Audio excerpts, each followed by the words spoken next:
Sure. And if I turn that off, it should be okay. No, don't turn it off. No. It's fine, no. Let me be. I roast, John. I don't do well with the heat. Well, it's rolling now. What is? That is? Yeah. What do you want to talk about? Oh. What haven't we discussed in a while? Well, I like to look into an issue that is ongoing with virtually everybody in human relationships. And that is the emotional age as opposed to the chronological age of the individuals having transaction. Not all transactions are pleasant by any stretch. I mean, you beat somebody to death, it's a transaction. Anyway. So, yeah, we've discussed the emotional age versus age of the person. Yeah, it's one There's thing. No correlation between how old you are and how emotionally intelligent you are about yourself, or self-aware even. No, it requires a lot of work, a lot of authenticity. It requires honesty. A lot of people, again, we talked about this only recently. I go back to John Watson, the terrible psychologist from the turn of the 20th century. And he did make one very, very good point, and that was people think that they're kings and queens. And I just interpret that in terms of how we idealize ourselves and how that always starts with self-protection. When a kid learns to lie, to protect himself, you could say that's the beginning of the time when he's going to justify himself. And by justifying yourself, that means that, oh, I'm right. And that's a self-idealization.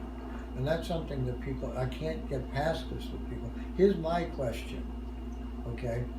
I have no problem looking into my own heart. I have no problem seeing other people because of my training and all the exposure and all the reading. Seeing them in terms of their emotional age. I can tell you exactly what's going on. I can tell you when a person's in the child ego state, assuming to be the parent ego state. Transactional analysis. In transactional analysis. It's simple, basically, if you just pay attention all the time. Right. And you're honest with yourself, so that you recognize where you are coming from and what's being evoked in you by those ego states of the other. There's so much to see, but you can be honest about it. My question is, and Dr. Peterson may have an answer, I've never learned how to really thwart a lot of the childish inconsiderateness and harmfulness of others. And a lot of that has to do with my own makeup, my own dynamic, which I recognize, and I don't need to confess to the camera, but I recognize that I've been a pushover in a lot of ways. And for me to navigate myself through 44 years of teaching and to come out relatively intact is remarkable. It's got to be a sign of grace, because I could have been eaten alive. I've told people who don't like teachers, I had a so-called friend who just didn't like teachers because his father died when he was 5, and he hates all authority males from that point onward. And I never tried to pontificate or teach him anything, but I pointed out to him that he hated the idea of the male teacher, the male authority figure. And I said, if you ever tried to teach with your personality, big tall guy, every Friday and every day before a holiday they would tie you up and light you on fire. But they would do it actually starting from Monday morning. Yeah, it takes a special ability to take it. And again, that refers to the complexity of these ego states and what each ego state is able to endure and to use to catapult beyond itself to some extent. You don't know how strong you are until you get thrown into a terrible situation. You may think, I could never survive that, and then you come out in your own way. You've survived it. Right. Strange stuff. So I'm not sure exactly what I would like to do with everybody that I encounter who's operating from a very childish or a parental authoritarian ego state, but I would like to somehow get us all to look at it together, because that's the only way it's ever going to change. So when you talk about this ego state and seeing it in other people, what actions do you see in other people? I'm guessing selfish actions that have zero consideration for you in their selfish action, malicious or not. Something like that. It doesn't have to be quite so extreme, but it often is, because when a person, let's pick on the child ego state. The child can be fixated at that ego state for various reasons. There can be trauma, there can be abuse, there can be spoiling. I've seen all of it. And there can be sense of abandonment, there can be sense of lack of proper authority training. There can be lots of reasons for it, but that individual who operates from that point of view can be extremely blind, and therefore can be striking out as a child, a 5-year-old, a 6-year-old. And yes, it can be extremely inconsiderate. It can be defeating. I'm personally not such a wise man as to think that I can give anybody the answer on what to do with that, except that if you're young enough and you have relationships, it would be excellent to try to have a dialogue, and then from that point on, then maybe you can learn from brilliant people like Dr. Peterson on strategies. Maybe you can even get audiences with people of that nature. Right. Maybe you can do something. It seems to be more. Honestly, it seems to be that there are more people now than ever trying to, I hate to use the word self-improvement, but trying to do that sort of work where they no longer ignore their faults and shortcomings, and they try to do something about them, and he's really bringing that out. So, to that point, I think he's doing really good work. But to address your point about seeing the people that are operating from this stance, it seems that, from the material that we've seen in Course in Miracles, that it would take a friggin' miracle to actually make them change, and even if they saw it, and even if other people saw it, it's like making water run uphill. Like, there's so much momentum, right, behind a personality once it seems to be formed, the so-called illusion of a personality, the neurotransmitter firing patterns that create the day-to-day persona. Yeah, it's like a double false self system. That's what I called it, a false self system, because it's, as we know from Buddhism and depth psychology and neurophysiologists, the self is just an assumption that there was a singular person at a certain juncture in the past. It's based upon memories, and of course it's just a fixation. Right.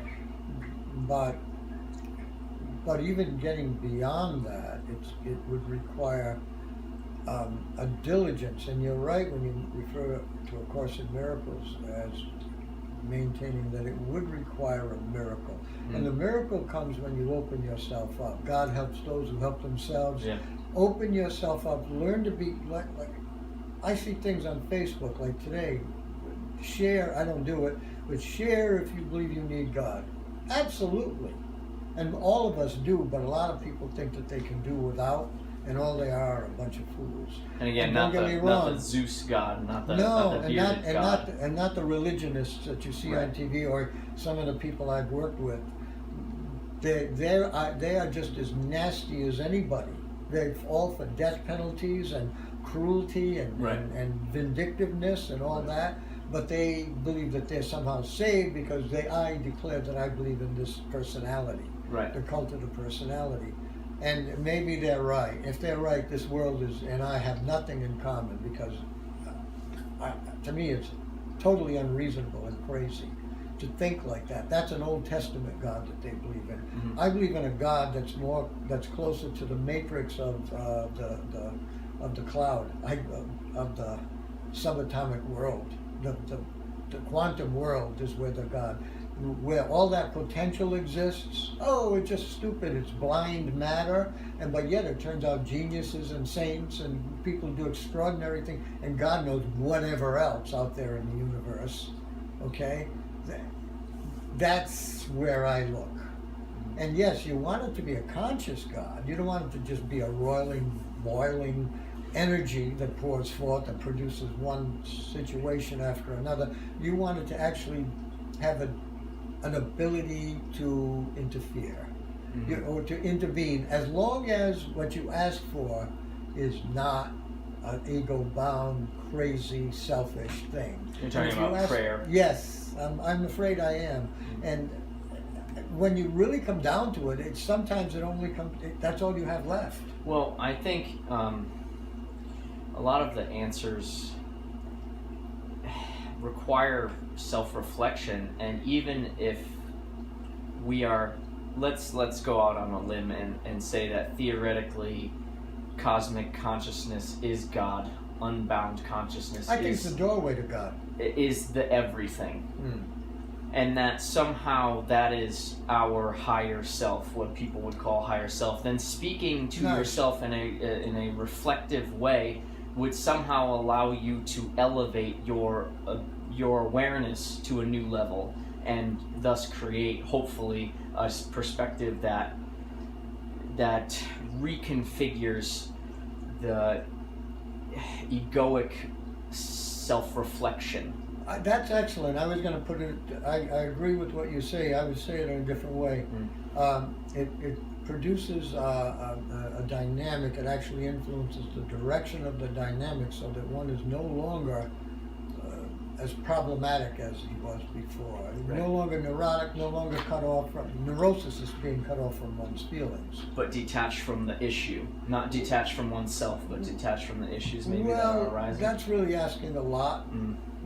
A lot of people like to pretend that they do that. Right. And they declare that. I know one guy declared himself self-realized being, and he loved the idea that I posted once when we were all in communication, and I quoted something from Heidegger. Heidegger said in one of his books, all the world is care, but the authentic is beyond care. The authentic meaning the man who was awake. And he loved it. And yet, he claimed to be self-realized for the authentic.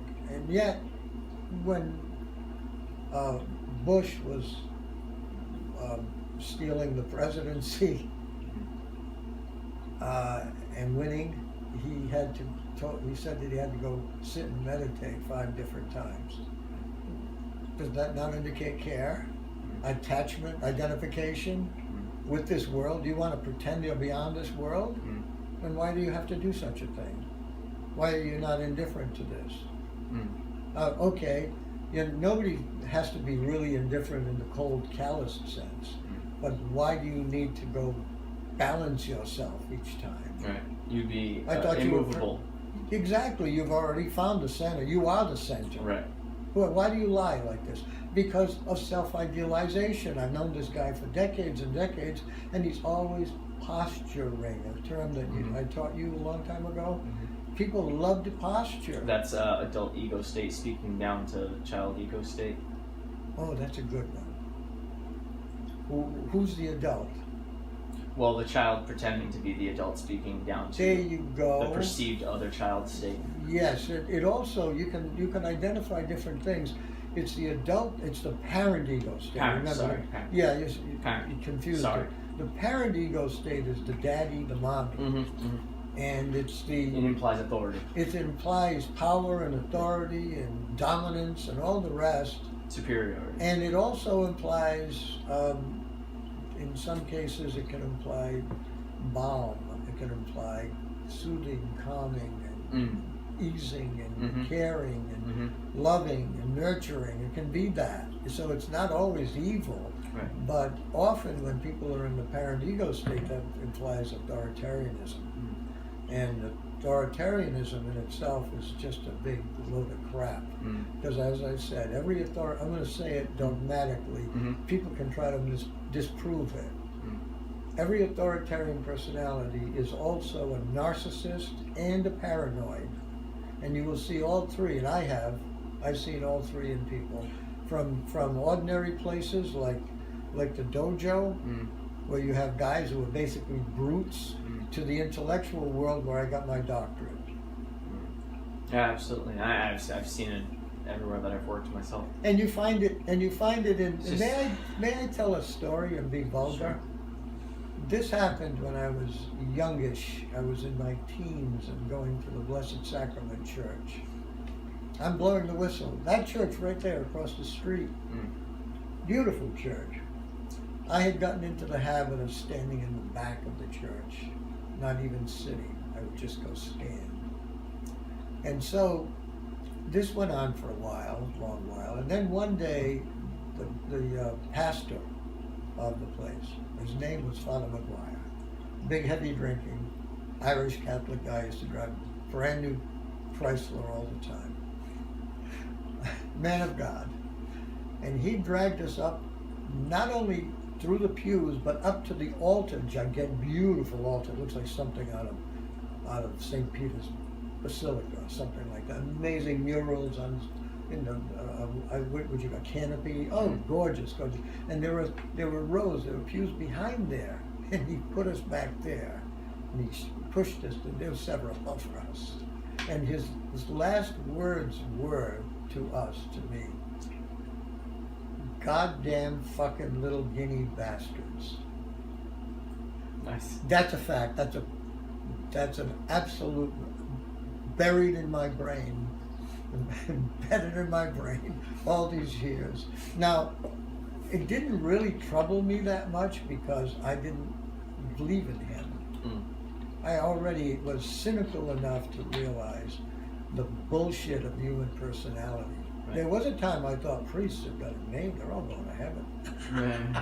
Really, that's how silly, you know? Yeah. Oh, there's a lot to tell about that, but that's a good story, isn't it? Yeah. Juice that one up for the YouTube. Whatever you want to do. And I know a lot of people jump all over that and say, "Oh yes, I hate the Catholic Church." Well, yeah. No, you hate the people. Right. It's the individual. Do you know what the church is supposed to be, John? Do you know what the church is? The real church? The congregation of the people, the one body of Christ. Christ knew that he was everybody.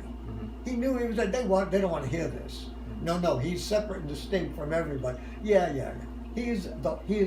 They call him the Son of Man, right? He was everybody, and therefore you gather in his name, and you be reciprocal at least. You share and all this, and then you show that the early church was way closer than what this thing is now. This scandal-ridden institution of separativeness. And I think, I remember still going to church, taking your grandmother to church, and hating it because I used to come out of there grinding my teeth saying, why do I have to go back to parochial school every Sunday? But I did it for her. The childishness of the stories and the way they're interpreted and how shallow their understanding. Anyway, there were at least one that I do remember. At that church, these young guys used to come through. I don't know if they were smoking dope or what, but they were coming through and they were talking about the good news that Jesus Christ is within you. They didn't last long. They were shipped off to some black African nation or something like that. But they were great. They were really great. It was during the revolution, the hippie revolution, towards the end of the 60s and into the early 70s. There were a few of them. There was one, he was terrific, young guy. Wonderful to listen to, and I bring you the good news, and it was all joyful about how God is within you, and that you can be this and this and that, and of course they murdered him, wherever they sent that poor soul. It would seem to me that, and I have a completely different stance on Catholicism and Christianity than I did when I was a child, but that those stories from that figure in the sky that they propose is the authority leading the way are just meant for the masses that are living in fear and survivalism and just a a limited level of thinking based on, again, Maslow's hierarchy. So I don't think one can transcend to the point where they can even start to reflect on themselves at a deep level until you surpass those levels of needs, like basic human function needs, you know? Yeah, I get it. And so it's for... Right, and should there be programs set up to teach people? Aldous Huxley wrote a book called Island a long time ago. This is after after Brave New World, which is a terribly pessimistic and mechanistic version of humanity. And then he wrote a book about called Island, where kids were virtually, I can't say trained, but deeply encouraged through certain things, practices and rituals, to attain to higher states of consciousness. Very, very nice story, nicely done.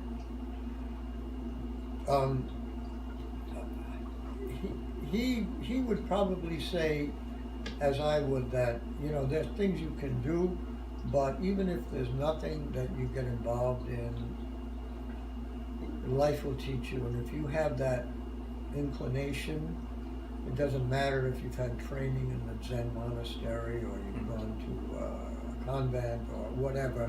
It doesn't matter. If you let life teach you, life is going to teach you itself all the time. It goes on all the time in my life, even at this stage. Confrontation with other ego states and being confronted with your deepest programs, that you could delude yourself into thinking that you transcended, but if you're honest, life will show you that you're wrong. You've never transcended anything. The only thing that's transcendent is the consciousness that witnesses it, but that consciousness is thoroughly embedded in the care all the time. You cannot get past, unless you're sticking a needle in your arm, you cannot get past care. Self-motivation, self-interest is all the time. These little creatures, this little girl, she's full of self-interested care. If I put her down and I drop a little something over there, she'll jump because she's afraid of something falling on her. She's so quick like that. And what is that? That's pre-reflective consciousness. It's not intellectual, but it is consciousness built upon the fact that this is a sentient being. You and I are sentient beings. We just think in different ways, but we also, because of the structure of the brain, we've divided ourselves from the body. Right. And we do all kinds of crazy things that imply that we're almost at war with the body, or certainly we're not happy. Right. I mean, look at all the drinking and the drugs and the excessive sex and all these other things that grab that are stimuli.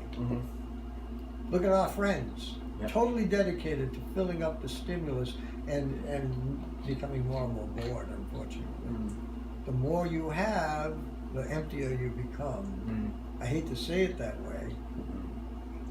That's why Epicurus was thoroughly misunderstood in history, except for the scholars who've read him, and I was fortunate enough to read him. He was not an excessive person, not at all. That would be more attributed to somebody else. He was not John Belushi in Animal House, not at all. No, he would talk about eating small morsels of food, waiting a long time between meals so that you can appreciate the taste, sitting quietly. His school was called the Garden. He was a wealthy man, and everybody was welcome who would sit with him in the garden. He had this gorgeous garden, and they would sit and they would have high, reasonable conversation. Beautiful.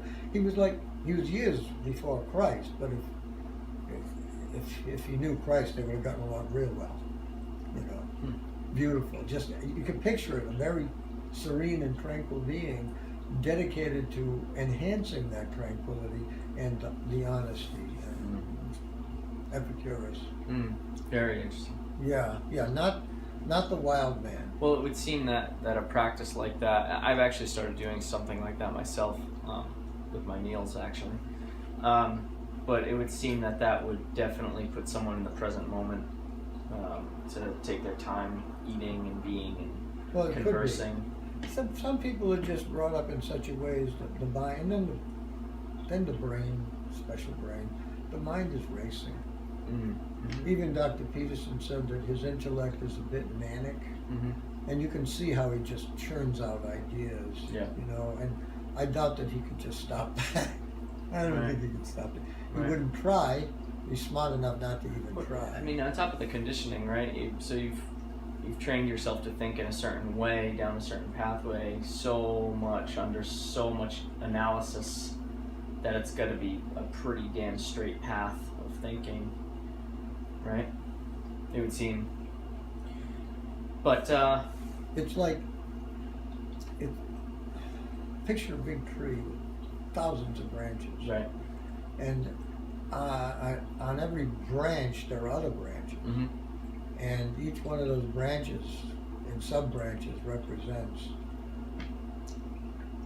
analysis, investigation, accumulation of knowledge, references to studies and to the thinkers, and et cetera, et cetera, et cetera. Mm-hmm. And so that tree of him, a guy who's kind of a universal knowledge person, that tree is loaded with all kinds of stuff. Lots of people have trees with only a few branches. Mm-hmm. You know, nothing new going on, nothing at all, and they're not even connected to the trunk after a while. That's a real uprooted, right? yes. Yeah. That's a real sad part. Lots of Right. people are living off in the branches, and they've lost connection to the primal.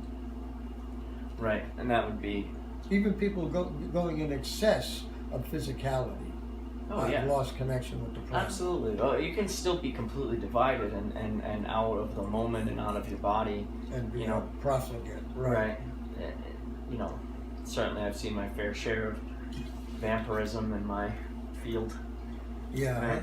It's amazing. It's incredible. I'm referring to his theory on Narcissus and the vampire myth. Oh, my theory. Your theory. Oh, Yeah. a crazy Yeah, I was person talking to to come up YouTube with for a that. second. It just came to me back in the late 70s. And I wrote it up early. You know, I saw Interview with the Vampire 2 nights ago with Sarah. Nail on the head with those characters. Do you remember? Have you? Sure. Lestat, played by Tom Cruise Yeah. with the blonde hair. Very, very narcissistic. He's the epitome of that theory. Yeah. And you came up with that before that movie was created. Right. So it's like you read your material and like was trying to bring it to the screen. It's Yeah, I incredible. think that they cannot, if they do it right, they cannot help but nail it because. It's incredible. Yeah. So the two men are bound because they're the only two damned guys, literally damned guys on the planet. Mm-hmm. They can't go out in the sunlight. They have to live in the nightlife, which is crazy because what is there to do in 16 and 1700s Except kill people. except to kill people and go to parties and drink? So that's all they do. And then they burn their house down together. They don't know what to do. So what's his name? Brad Pitt burns the house down, and he tells all the slaves that he owns at the time to leave the house, and that the house is damned. And so a couple hundred years goes by, I think, at that point, or 100 years goes by or something like that, and they Yeah. said separate for a while, and then they find each other again, and then they curse this child that's gonna die from the plague because her mother died, played by Kirsten Dunst. Right, so they make her. They make her an immortal, and she doesn't realize when that initially happens because she's a child that's caught in an immortal body. Which, just think about that for a moment. A child's consciousness caught in an immortal body, and then she can never age. She can never grow up. So she yearns for growing up, and she kills a woman and brings her back like a doll to her own place, keeps her as a doll, a corpse, in her bed, pisses off the two vampires. Well, Brad Pitt's more like concerned than pissed off. He's got Lestat's daddy. pissed off. Yeah. And then they just play out this whole scene, and they go back and forth. It's like what? Ozzy and Harriet or something like that. It's like the two of them, like to to this little girl. They're like taking over this girl's life, and then they fight, and Lestat gets destroyed by the little girl. She can't handle it, and then later on she gets destroyed. I know. They ran into Antonio Banderas as a super duper. And they have a whole clan of vampires. Of narcissists that all they do is destroy people in the night. Well, because that's it. They just have to. They have to bleed the person dry, but not all the way. Because if they go all the way in, I think it represents care personally. If they go all the way, if they suck all the life out of the person, they kill it. They kill it, but they also kill themselves. So they can't suck all the life out of the person. Why did they kill themselves? No, they ran out of a blood donor. No, it's not. When they in this one, for whatever reason, and you can come up with your own theory on it. Okay. When they suck the victim completely dry, when they leave them with nothing, they also die. They get caught in like a bloodlust, and they apparently they can't detach. Something like that. I don't know if that's really part of the myth.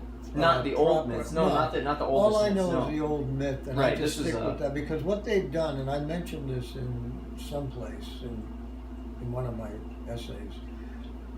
The vampire myth has been turned into so many different avenues that now you can have friendly vampires and funny vampires and awkward and goofy vampires and very sympathetic vampires. But basically, I stay with the essential, and that is my insight, and that is that the narcissist is a vampire sucking your attention, and your attention is your lifeblood. Yeah. Your consciousness is who you are. Yeah. It is what you are. And that is the most essential part of yourself, and that's the narcissist. One of the girls in the dojo where we trained, when I first started training, she turned into a black belt. I won't mention her name. Mm-hmm. One day she was telling me all about the vampire. And I thought, oh, well, I guess I know who this is. And this girl is the perfect example of the vampire. Mm. I don't need to go into details, but the narcissism from that culture, in fact, you probably remember that little group of, they were as narcissistic as anybody could be, and they had no real regard for anybody except themselves. Mm. Everybody was merely an instrument. Right. And I mean, it's so universal that somebody would probably say to me, "Oh, why do you even bother to write that? We all know this. You know it once I write it." But a lot of people don't have any connection between these personality dynamics, that's what I call it, and these myths. I was really impressed to see it honestly played out on the screen the way that it was. Did you and Sarah tell about it? I was talking her through it like the entire way. Like, I mean, you could. So imagine, like, as a normal person, as a normal being, you've reached your wit's end. You're bored with life. It's 17-something, and you have everything, and then suddenly you meet someone that's immortal, and you say, well, I want to be immortal too, because I don't feel like dying, anytime soon. I've been waiting for death forever, and if this is the next best thing than dying, then let's try this. And so you bind yourself to this being where you can only live half of a life, and because it's only during the night, and you can never see the light, so you can never know the other half of life. Yeah, and you certainly can't reflect on anything, literally. Or if you do, you literally can't reflect on anything. You better not, because there's no light to reflect anyway. Yeah, right? You can't reflect. You don't even exist. You're not even real. A vampire is not real. Well, no, it's just a culmination of everyone else's life. Remember their awareness. When I did my thing in the book, it was quite elaborate. Remember, it was a play within the story. Yeah. And there was a guy who was invulnerable to the vampire. There was always that guy. Remember him? What was his name? In the original Dracula? Yeah, in the original Dracula. It was it Van Helsing? Yes. Yeah. And why? Because he was a man of strength. What kind of strength? Solid concentration. He could not be hypnotized. In fact, in the originals, the vampire tried to get him and couldn't. He could not hypnotize him, because that's all it really is. It's a form of hypnosis. Once he conquers you and hypnotizes you, then he drains your blood. People are hypnotized by the narcissist. That Romilly, that excellent psychologist who did all that stuff on YouTube not long ago on narcissism, if you want to look it up, she will tell you how much sense this makes, because the vampire will, the narcissist will just seduce you. I have known, there was a woman that I have known. I've known a lot of very seductive women in my life, but there was one who was like the champion. She could seduce anything and anybody. She seduced you when you were 10 years old. We went to see her one day, and she was working in the yard. Before you knew it, we were working for her in the yard. Then we went inside, and she gave us cool drinks, and she brought out art books to show you, and blew your mind, and just entertained you, made you just love the experience. And then when we got into the car, you said, that was interesting. There you were 10 years old, you were already conquered by this gorgeous seductress, most seductress woman I've ever met in my life, because she would get you from every angle, and she would look at you as if you're the only person in the world, make you love her, because she's going to give you what you need, which is love, and she's basically pulling all your energy, making you devoted to her. Men and women, so many men and women. I mean, this one's a genius for seductiveness. I like to imagine that they see people as like shrimp with the tail still on, and then then they throw out the tail afterwards, and it's just person after person after person, and sometimes they take their time, months, maybe even years, and then sometimes it's just a single dose. That's right. And then they're done. It's right. Amazing. It depends on your level of usefulness, I suppose, in their eyes. Exactly. How much pleasure you give. How much the drunken state can last. Things of that nature. And it's so common that you can't just say, oh, that's a narcissist. I know how they say that, there's certain demarcations to indicate a narcissist, and I agree with all that, but Free John said it. He said we are all narcissists, because we are all self-interested. Now, some people give their hearts. I've known women who just, their hearts belong to others. I've known some of them. They're just, yes, they had dark side, of course, but they were loving beings, and they would just give and give and give without looking for anything in return except that you would feel good. The way you can feel towards an animal. I mean, you don't need the animal. I know some people, I'm thinking of a guy, he never could relate to animals or children. And I pissed him off one day, and I said, that's because they don't give you enough. What do you mean? They don't give you the applause and the recognition and the sense of significance that you need to get from the adults in your life, because you are a latent authoritarian personality. No matter how many joints of weed you smoke, no matter how many trips of psychedelics you take, no matter how much so-called tra-la-la through the flowers being a hippie you are still an authoritarian personality looking for applause. Unfortunately, you're a big homely guy, and you don't get it. I get to be a bad person once in a while, and I don't know if he ever forgave me. It doesn't matter, I told him what I saw was the truth, and that was the truth about him. He had changed his name to the name of an angel. Right. Because he wanted to be an angel. We idealize ourselves. We go back to that original theme. And the vampire. I mean, a lot of people idealize the life of the vampire. They think it's wonderful. Right. Imagine that. No fear, no guilt, nothing, no worry about anything. You're so strong and tough. Nobody can hurt you, etc., etc. And now you're free. Ooh, and you can, and it's always sexual. You can see the sexuality in the vampire thing. Just the sucking of the blood is a sexual thing. Right. So, a lot of people find it interesting because many people, let me just say they're shallow, and not just say that they live with their heads stuck up their butts. I'm sorry I said that.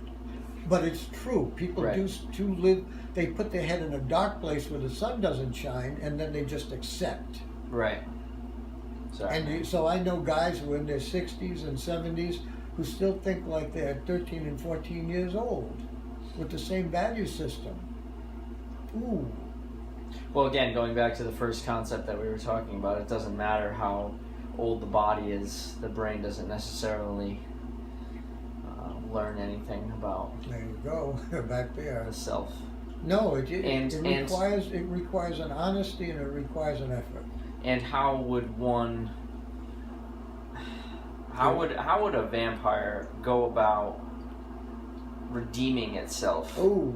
You know, like Ooh. seeing it would literally have to destroy itself, right? It'd have to step into the light, right? I don't know. That's very dramatic. But I mean, like maybe it would have to reflect. It would have to reflect. Well, you know, at the end of one of my books, I had my guy, my super duper guy, who was an evil man. He just could not fail. No matter whatever he did, he was superlative at everything. And he was a billionaire, multi-billionaire, and he was the biggest crime man in the country. He was going to become the most powerful man in the world, et cetera, et cetera. And you know how we ended that story? Do you remember how we ended that story? I don't want to Don't give it away. I can't give that one away. Don't give it away. That was a big surprise. Sarah was surprised. Read the books. Read the book. That was the Don and the Shaman. Don and the Shaman. Right? That's on Amazon. It's on Amazon. Well, yes. I should really link all the books now that you mention it to every video that we do. That would be really good if you want to support this blog. Ending this blog. You can purchase my uncle's books on Amazon. We did it as Shadowworks. I don't think we did it as Greenhead. Greenhead was the original company that we did. Shadowworks. I am Greenhead Enterprises. Ray and Laurie. I'm not sure. I'll post a link. Yeah. But we've only got one on there, but we have we got Nemesis 6 in others. The Mirror, and coming we've up. got The Pyramid, which a good friend of mine says is my best book. I don't know, but some people would find it interesting. And then we go back all the way to the allegories, which are the beginning of my writing career. Yep, that was in the 70s or something? And then, yeah. 1700s? Well, 1700s. Very good. My disinherited nephew.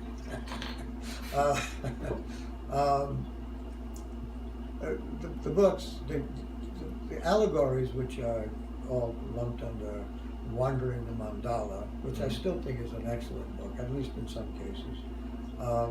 And then followed by Mickey and the Green Head in Heaven, which some people would think is a lark because it is humorous in a very dark sense.